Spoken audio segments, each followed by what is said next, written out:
how do you now guide them by the hand from what you've got to what they may need?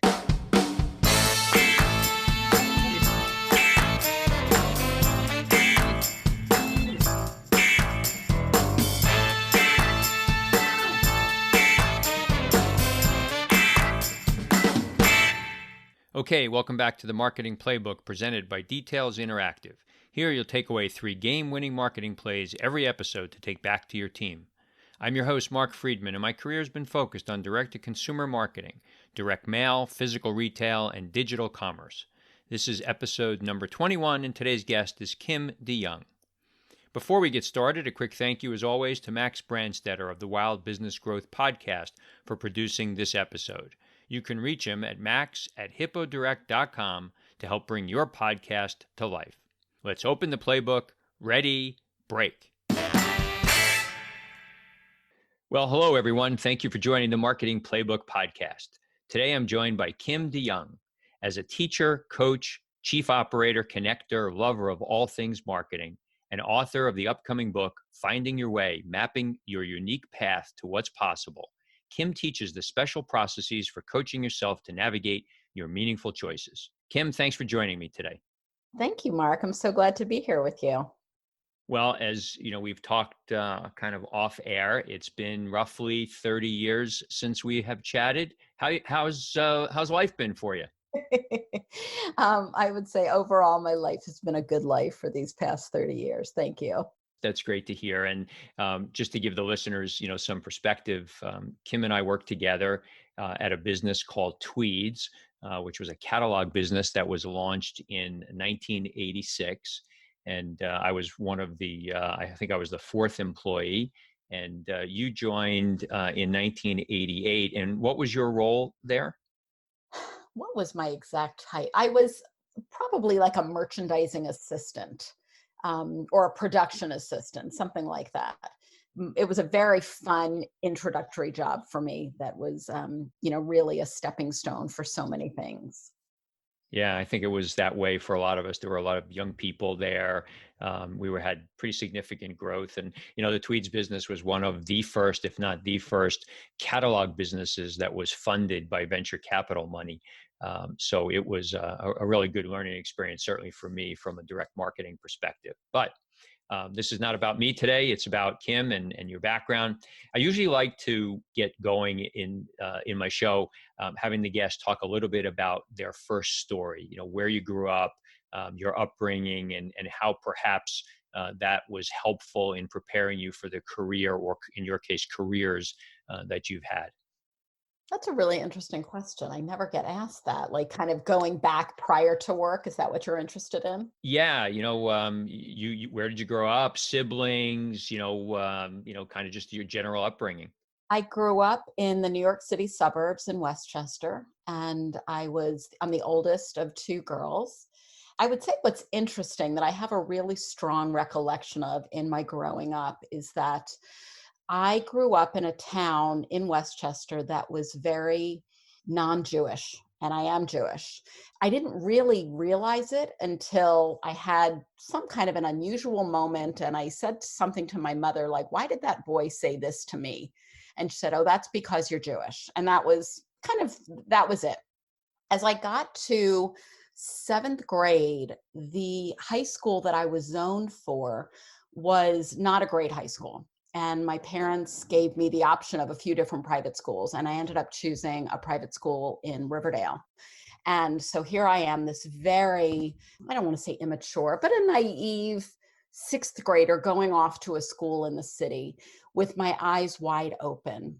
And, really had not had much experience. And now I show up at this city school where everybody was living a much faster life than I was. And I was welcomed into the school very, very quickly, which was wonderful. And I would say my eyes were huge saucer eyes for I ended up staying through the end of 8th grade in terms of taking it in. I would say the best thing that happened for me in that experience was that my parents chose, at that time, my sister's 2 grades behind, and it was kind of time for her to consider going to the private city school. And they didn't really want that life for us. It was a challenging experience for me socially to commute from Westchester to New York as a 13, 14-year-old. And they didn't want that for her. So they ended up moving to a different town in Westchester where it was more comfortable to be Jewish in that town, and it had a better high school. And they said, we're going to move you, which of course, and now I'm situated. I didn't want to do that, but that ended up being a huge benefit for me, I would say overall, in that in those 2 years, seventh and eighth grade, my eyes really opened up to kind of city life speed, but I was never that fast girl. I was still a very suburban girl, but I had an awareness that when I got back to the suburbs, many of my friends likely didn't have, because they didn't have that city experience. So I often thank my parents, because it's like they gave me an opportunity to get my eyes opened without getting into trouble. And so I had a savvy and an awareness and a comfort and an adventurousness, which I think was really key. So I was now the kid who was comfortably commuting in the city at 13 and doing all of that stuff. And that real sense of adventure, I think, has continued on in my life, and that confidence and that ability to go places maybe where other people don't go. And it was a really pivotal, wonderful circumstance for me. That's a great first story, and I can see as we get into this conversation how that's going to play a big role in the things that you're doing today. But before you took on the roles that you have today, you were a schmata lady. You were in the apparel space. As a matter of fact, it was so long ago that we worked together. I don't even think that Tweeds is on your LinkedIn page. So you spent time at this business, Tweeds, and then you moved on and you spent some time at some other really well-known apparel brands. You want to talk a little bit about those transitions, why you made those moves, and what that did for you in your career?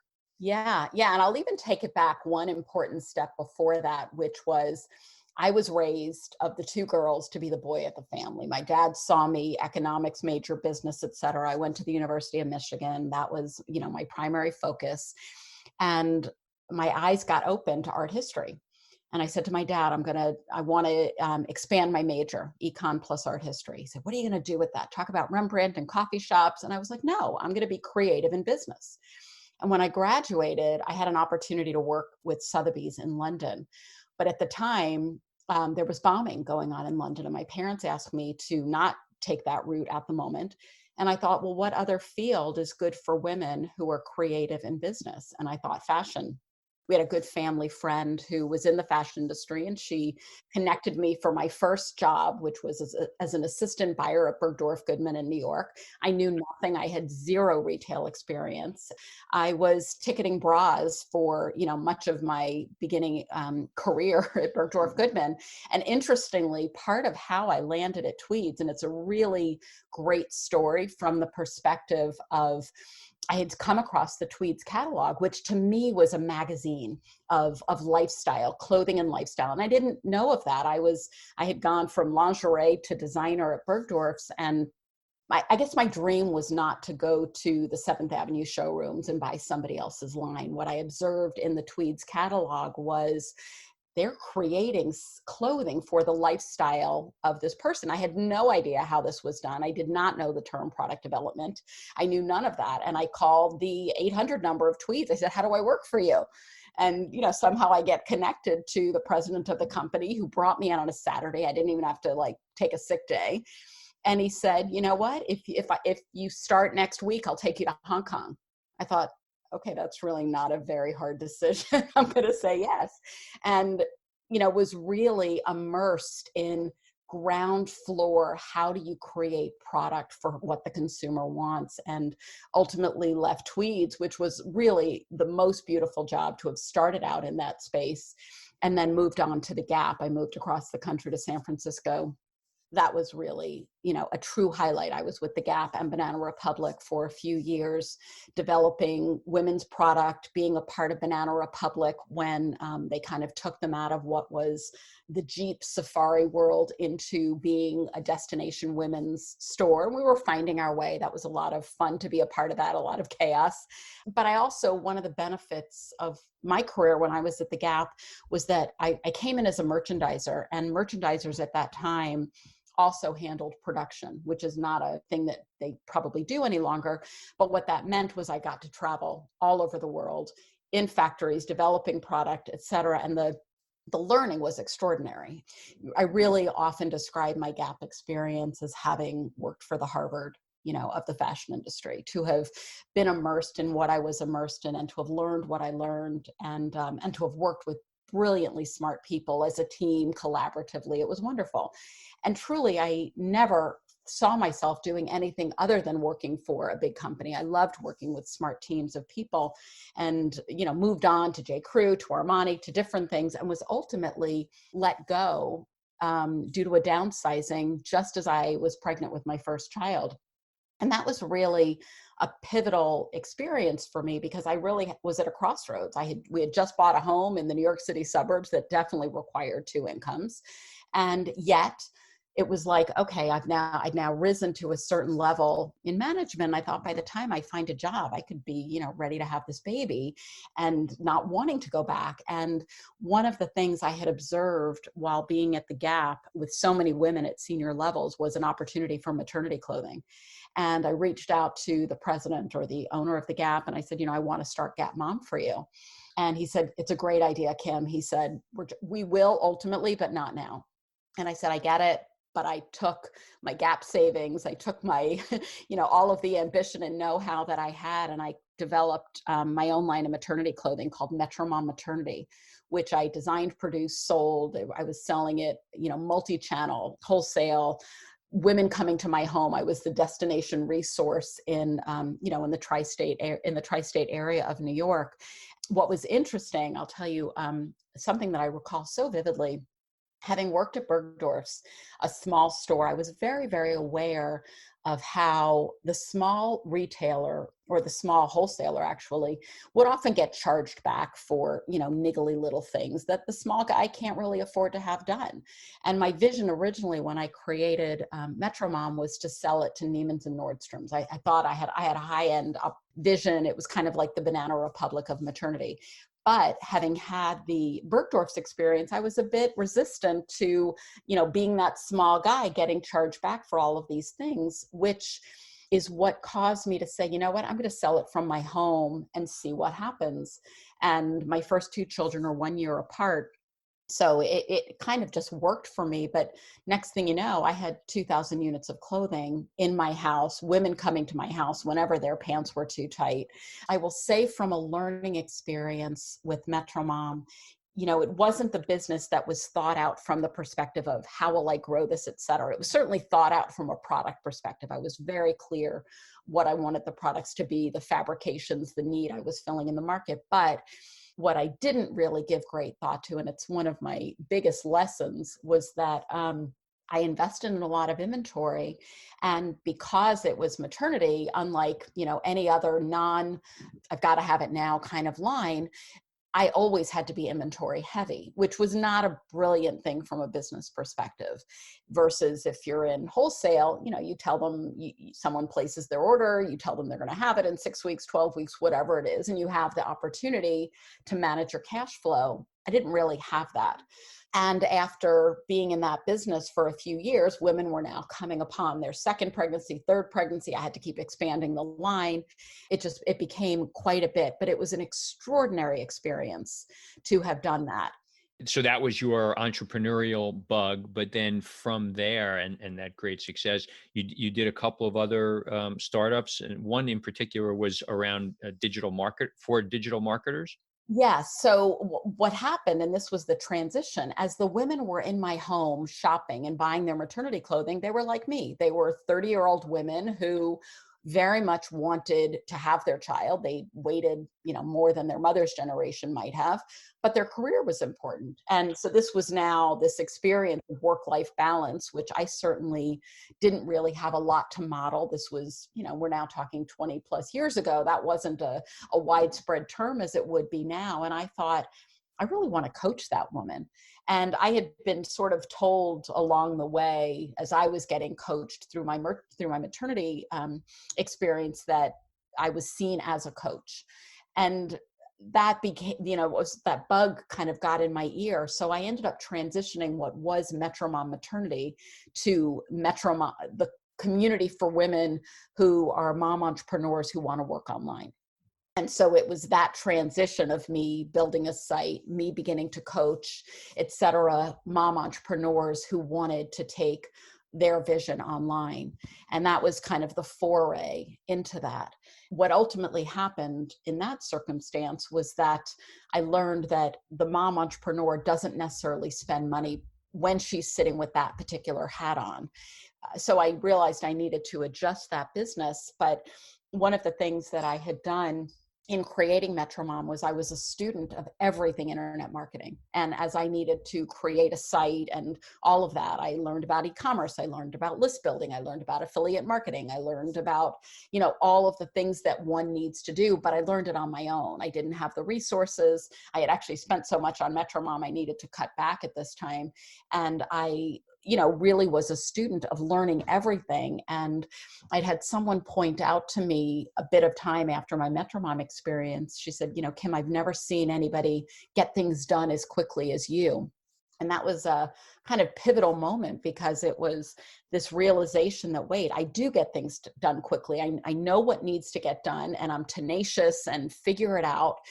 But how could I now teach that to others? And I had observed many of my other entrepreneurial friends who had great ideas of visions of things they wanted to do, be it products or services, but they were not getting them out into the world. And it was that kind of aha of, wait a minute, if I could support them to get their brilliance out into the world, what would that look like? And that essentially has been a version of the business I have now been in for 12, 13 years, is working with people who have visions for products and services that they want to get out into the world. And how do they do that?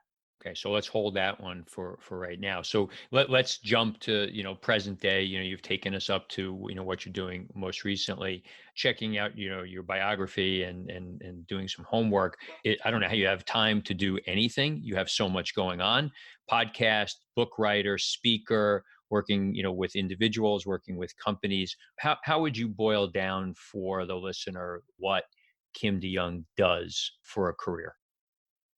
The term I'm using now that I do with clients, I use a term, and it's a popular term at the moment. It's called an integrator.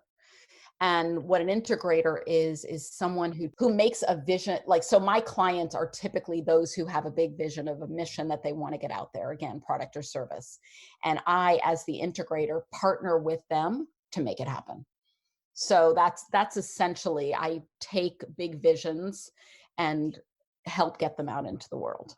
And it's interesting, as I was, reading, I don't remember seeing the word integrator, but the concept of being able to help people, get that message out. I think we sometimes are not very good at communicating what we're good at or what we have done. I know when I've tried to write a resume, I feel like I'm pretty decently successful. I've accomplished, quite a bit in my career, I think, but getting all of that onto a piece of paper that, you can say it in 1 or 2 pages is very difficult to do. So is that part of what you're helping people to kind of just boil down their capabilities? Not in this case. No, these are the people that are coming to me at this stage know their capabilities. What they're often caught in is, they've got tons of ideas. I mean, the challenge of the entrepreneur is that they have no shortage of ideas.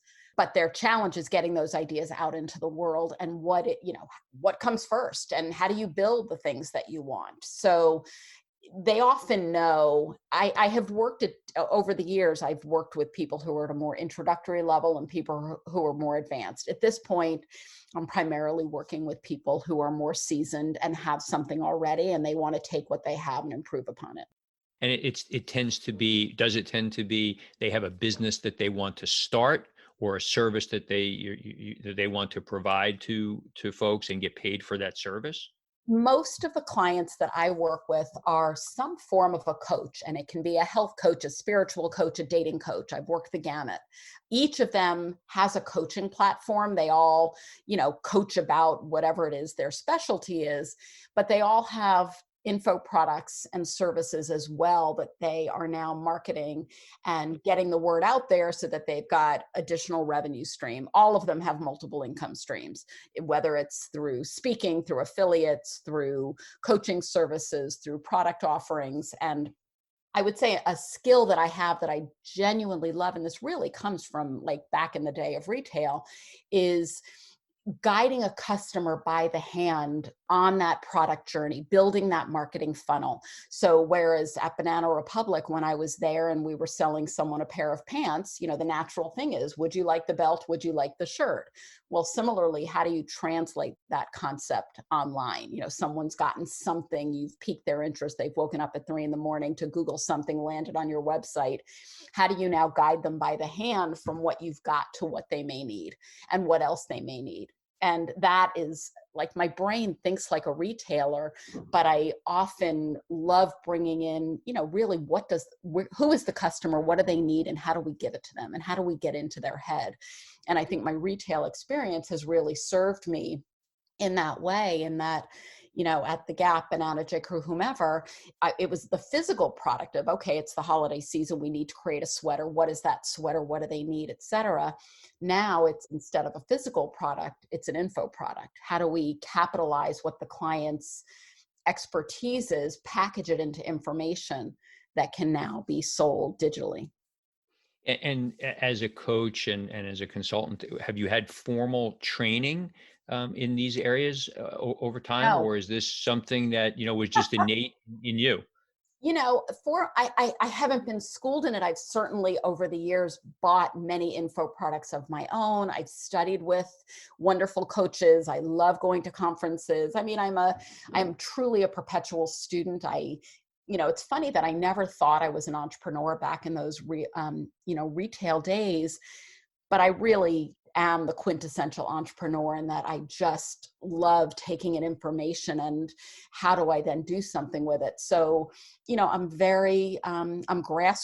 I am school of hard knocks. I've learned it all along the way as I've needed to do it, but I'm also not scared of trying. So earlier in my career, when I recall, this is actually a funny story.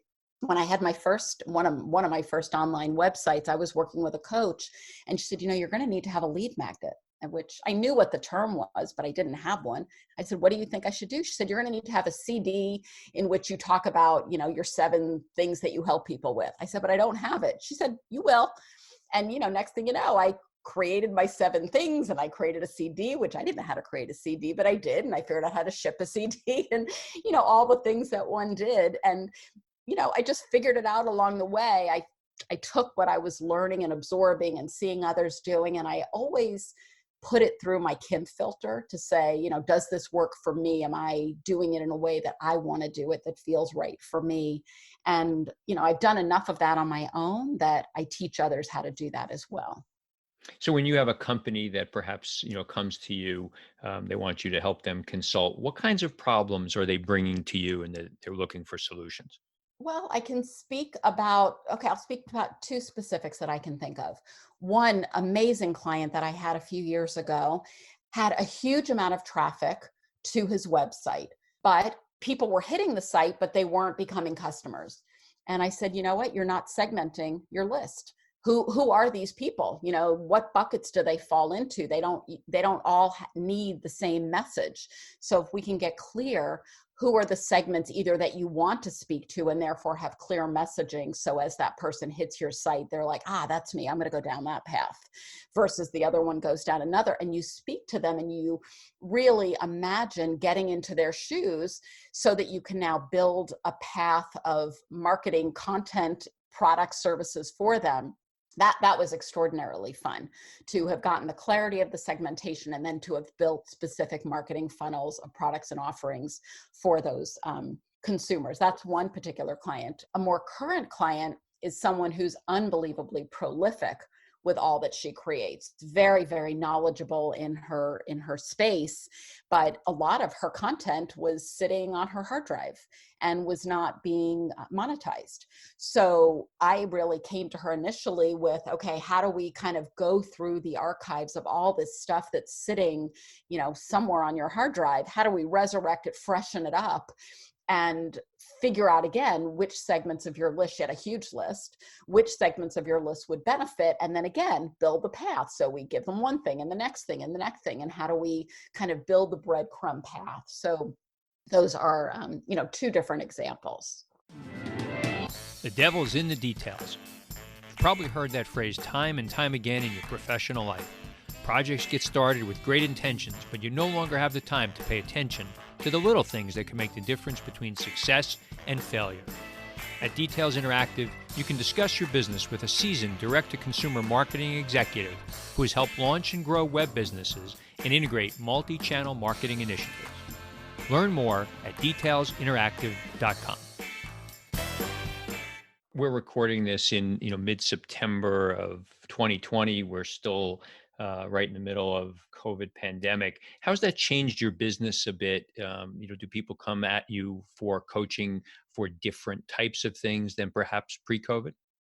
I would say my business has thrived in COVID in many ways, in that I have been working online virtually for close to 20 years. So it's a world that I'm used to. Fortunately, all of my clients too are in that space. So it's been an opportunity to even strengthen that message of why you want to make sure you have an online platform in all that you do. At the moment, COVID actually, on a sad note, coincided with my father's death. He died 1 week before COVID. So it's been, I would say I slowed down on the coaching front. I've stuck more in these 6 months with consulting. I happen to have a very special clients who I love their work. Their mission matters to me. It's a pleasure to do it. I found myself being a bit quieter and introverted and not putting myself out there in a way that coaching would really come to me, because I was just quieter for this period of time. Condolences to you on your dad's loss. Yeah. So one of the things that I found interesting in doing some of the reading is about this exploring your world, people exploring their world with maps. And I guess there were four of them: the exploration experience, the possibility experience, the opportunity experience, and the genius experience. Is that something that you crafted? And could you tell us what that all is about? So that experience of mapping came out of a book that I'm in the process of writing that has been quite a journey. It's been a more than 5-year journey. And in a nutshell, that process came to me. I had an idea that was, what happens when we make a choice, begin taking action, and then what unfolds, synchronistically while we're in action mode.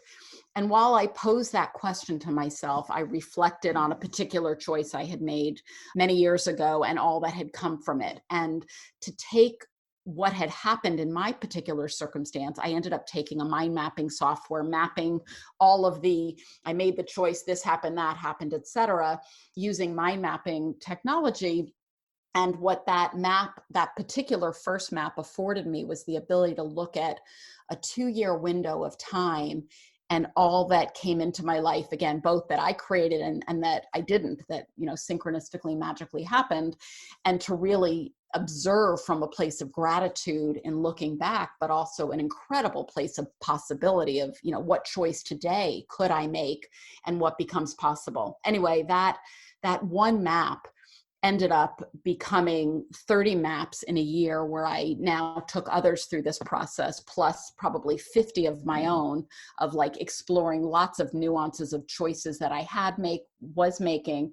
And in doing that experience while writing the book, and I've just honed in on some really key questions that I support people to address when it comes to either looking back at past choices from the perspective of, what did I learn? Who was I? What of that choice, either, what might I regret from a past choice, or what from a past choice is foundational to who I am now that I love about myself?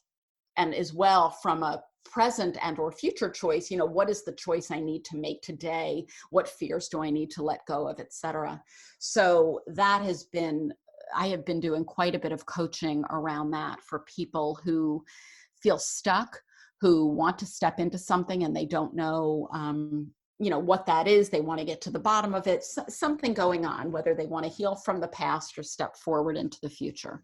That's been a big part of what I've been doing in and around my consulting. Hmm. And so you had made a comment about your upcoming book, and as I said at the top of the show, finding your way, mapping your unique path to what's possible. Tell us about that, and when we can read it. That is a great Do I have question. to wait 5 more years for you No, to? no, I'm actually almost done. Finding Your Way is really a book that supports the reader to almost be their own coach. It is really a very process oriented book of how to look at choices that you've made, choices you are making, and really either find your way back to something in the past, find your way to what you want to be. And as the mother of an 18, 21, and 22-year-old, all whom have been my guinea pigs while I've been kind of immersed in this at very formative and interesting years of, like, going through high school, finding their way, applying to college, being able to support them as they learn to make their best choices, and really teaching them that, like, the best choice they can make is the best choice in the moment. And actually, here's a really appropriate story for our relationship. The man who hired me at Tweeds is the man who is responsible for my confidence in making decisions quickly. There was a circumstance early on when I was with him professionally. I'll remember this vividly. We were in a showroom and he had let me know that some dresses that we had ordered that were now in Hong Kong were mismatched in color. Some dresses came in red, some pink, whatever. What did I want to do? And I was, 24 at the time. I said, I don't know. I don't have enough experience to make that decision. And he said, you're right. You don't. You're 24. Today, you have to make that decision as a 4-year-old using everything you know. And then tomorrow, you'll use everything you learned from that decision, past decisions, and make tomorrow's. And it was the most simple piece of advice, but in that moment, I obviously made a choice of what to do with the dresses. Was it a perfect choice? Is there ever a perfect choice? Again, it was the best choice I could make in the moment. And that's been such an important piece. And that's a very key piece through the book. And it should be completed by the end of this year. So I say that so that you can hold me to it. I've now verbalized that on the podcast. I have to get it done. I can close my eyes, and obviously I know who you're referring to. I can close my eyes and totally see his body language, his mannerisms, his hand movements, telling you to just, make your decision and live with it, and move forward onto tomorrow. That's funny. You've made some, comment in some of the reading about your gift. What is your gift to the folks that you're consulting with? My gift is really a combination of being able to see very big picture and to strategize and to see where we're going, but also to really know the details of how we get there. I don't often see that with others. People are either, very good at the big picture, but really have no idea how to do the details. And I really can straddle both. And while I may not want to do all the details at this time, and I've learned how to delegate well, it allows me. One thing I'll remember, huge piece of advice from my dad when I started out at Bergdorf's was, Kim, always know how the garbage gets taken out. And that really stuck with me, because as I think about, sitting in this more elevated position in a business, and I've observed this with clients that I've had who, they're the visionary, they know that stuff, but they may not know the smaller details of their business. And when that's the case, sometimes they're held hostage to the teams of people that work for them because they don't know how those people are doing what they're doing. And while you don't need to know the details, you need to know enough to be able to oversee your business and make sure that things are running the way you want. So I would say that's that's a key gift, and it's honed over the years. Yeah, it's interesting. I've always been thankful of the time that I got to spend at Tweeds, because although I started on the finance side of the world, I wound up moving into catalog marketing and literally was in the ground floor of that area. And so I learned the details, and I'm also, I think, very much like you just described yourself. And hence my consulting business is called Details Interactive. And it came, the word details came from, somebody once saying to me, geez, with you, everything is the devil is in the details. And you do need to be able to deal with the details and the big picture strategy. So I totally get it. So we're coming down to the end of the show, and what I do at the end of the show is I have 7 questions that I've asked all 20 guests on my shows before you. So can I ask you the same 7? Of course, I'd love it. Okay. A brand that you admire or that inspires you? I will say, because it's what I wear 90% of the time as a woman working from home, Lululemon. All right. So it was either Lulu or Athleta. I wasn't sure which one you were going to go with. What's the favorite app on your phone? That's a toss up. I would say Audible right now. I listen to a lot. The last website other than Amazon that you shopped from? Poshmark. Something that you're not good at, but that you wish that you were? Cooking for my kids. They don't all eat the same thing, and I've stopped. You didn't train them right when they were growing up. Yeah, they cook for themselves. They cook Oh. for themselves, but I don't get to cook for them. That's it. A charitable organization that you're passionate about? As an entrepreneur, I would say Kickstarter, if that's considered a charity, but that's Yeah. Okay. That would be good. yeah. If you had one superpower, what would it be? To hear what isn't being said. And lastly, other than family, what's your most prized possession? I have a really, really great yoga mat. Okay. You and your Lululemon and your yoga mat. There we go. Yep. So Kim, this was great catching up. If people want to reach out to you on social media, what's the best way for them to do so? I am both on Facebook as Kim DeYoung and Instagram as Kim DeYoung. Well, thank you. This was great. We're looking forward to your book. I can't wait. And we now have you on recorded as to when you're going to get it out. So I look forward to that. And I'm glad that we've had the opportunity just personally to reconnect here after so many years. And hopefully we can spend some more time off air and catch up on what we've both been doing. Yeah, thank you so much, Mark. This was really a treat. That's it. Today's game ball goes to Kim DeYoung for coming on the Marketing Playbook. To me, today's 3 game-winning marketing plays were as follows. Number 1, in so many of the shows we've done, the first story does really play a role in what we do later in our life. Kim's move into the city from a suburb forced her outside of her comfort zone. Don't be afraid to move out of your comfort zone. Make yourself uncomfortable and push yourself to achieve new goals. Number 2, think about what your gift is. We heard Kim speak about how she believes hers is a combination of seeing the big picture opportunities while still staying focused on the details. What's yours and how are you leveraging it in your personal and professional lives? And number 3, choices. We make hundreds of them each day with the information that we have available to us at the moment in time. Do not look back. Focus on the future and use the outcomes of the choices you make to inform your future decisions. Thank you, Playbook marketers, for listening to another episode. If you want to check out more pages of the Marketing Playbook, make sure to subscribe on your favorite podcast spot and leave us a 5-star review on Apple Podcasts. You can also follow us on Twitter at Details Interact and learn more at detailsinteractive.com. Until next time, the devil is in the details.